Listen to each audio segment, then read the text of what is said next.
Doctor Zakir নায়েককে খারেজি tag দেওয়া হয়, এ বিষয়ে কিছু নসিহত করুন আমাদেরকে। নাউজুবিল্লাহ মিন জালেক। আসলে এটা জানি না কেন করা হয়, মানুষের ভুল হতেই পারে। তো তার একটা বক্তব্যের উপর ভিত্তি করে আমাদের এক শ্রেণীর স্বভাব বা যুবক শ্রেণী তাকে খারেজি ট্যাগ লাগিয়ে তার থেকে মানুষকে দূরে সরানোর অপচেষ্টা করে চলেছে। এটা আমার মনে হয় তাদের মোটে উচিত হচ্ছে না।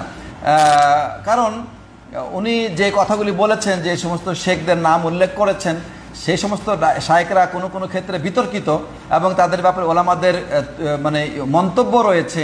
তো এই মন্তব্যগুলোর পরিপ্রেক্ষিতে উনি যদি তাদের সম্পর্কে কোনো ভালো মন্তব্য করে থাকেন, আমার মনে হয় এটা তার জানা ছিল না, এটা তার অজ্ঞতা। মানে একজন মানুষ তার পূর্বাপর সমস্ত আমল বা তার যে কার্যবিধি কার্যপ্রণালী, এগুলিকে আমরা সামগ্রিকভাবে বিচার করব। হ্যাঁ, যে তার পূর্বাপর সব আমলগুলো কেমন। অধিকাংশ আমল যদি আহলে সুন্নাত ওয়াল জামাতের সহিহ আকীদার উপর ভিত্তি করে, মানহাজের উপর ভিত্তি করে হয়ে থাকে, কিন্তু তার পরবর্তীতে কোনো যদি একটা ভুল হয়ে থাকে, যে ভুলটা কেন তার দ্বারা হয়েছে এ সম্পর্কে তার থেকে সরাসরি না জেনে আমার মনে হয় তার ব্যাপারে এত কঠোর মন্তব্য করা কোনো মুমিনের জন্য জায়েজ হবে না। আর এই বিষয়ে বিশেষ করে ডক্টর জাকির নায়েকের বিষয়ে যারা বড় আলেম আছেন, আমাদের বাংলাভাষী আলেম রয়েছেন বা আরবের আলেম রয়েছেন, তারা বড় আলেম যারা রয়েছেন তাদের মন্তব্য কি সেগুলি আমাদের জানা উচিত, এবং সেগুলি না জেনে এইভাবে ডাইরেক্ট মন্তব্য চালিয়ে দেওয়া, তাকে খারেজি বানিয়ে দেওয়া, হ্যাঁ, এটা কিন্তু ঠিক নয়। কারণ আপনি যদি কোনো মানুষকে এভাবে বেদাতি বলেন বা কাফের বলেন বা খারেজি মানে বেদাতি যদি বলেন, আর সে যদি প্রকৃতপক্ষে তা না হয়, তাহলে আপনি সেই দিকে হয়ে যাবেন বা আপনি তাতে জড়িত হয়ে যাবেন, তখন আপনি গুনাহগার হবেন।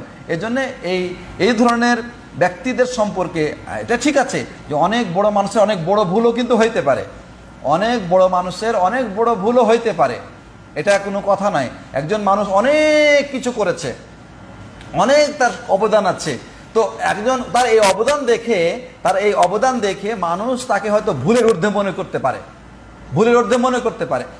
ফলে কি হবে, তখন তার প্রতি অন্ধভক্তি চলে আসবে। তখন এই অন্ধভক্তি যদি না থাকে, তখন আল্লাহ সুবহানাহু ওয়া তাআলার হিকমত হচ্ছে যে অনেক সময় আল্লাহ তাদের দ্বারা এমন কিছু ভুল করিয়ে নেন যাতে করে এই অন্ধভক্তি মানুষের সরে যায়। ঠিক আছে, সেও যে ভুল করতে পারে এটা যেন প্রমাণ হয়। পূর্ব জামানার মুহাদ্দিসদের বিষয়ে, ইমামদের বিষয়ে এরকম রয়েছে। যেমন আল্লামা নাসিরউদ্দিন আলবানী আপনার মেয়েদের যে চুড়ি আছে না স্বর্ণের, এগুলিকে পরা হারাম বলেছেন।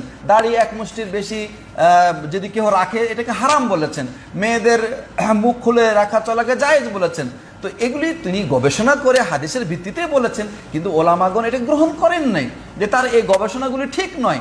কিন্তু তাই বলে তাকে কেউ বেদাতি বলার সাহস কিন্তু কোনো আলেম দেখান নাই, কেউ বলেন নাই, বলেছে এটা তার গবেষণা। কিন্তু এই গবেষণাটা আমরা জুমহুর ওলামা ইকরাম গ্রহণ করেন নাই।